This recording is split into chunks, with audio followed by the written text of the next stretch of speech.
والشمس وضحاها والقمر إذا تلاها والنهار إذا جلاها والليل إذا يغشاها والسماء وما بناها والأرض وما طحاها ونفس وما سواها فألهمها فجورها وتقواها قد أفلح من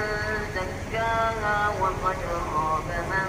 دساها كذبت ثمود بتقواها إذ انبعث أشقاها فقال لهم رسول الله ناقة الله وسقياها فكذبوه فعقروها فدمدم عليهم ربهم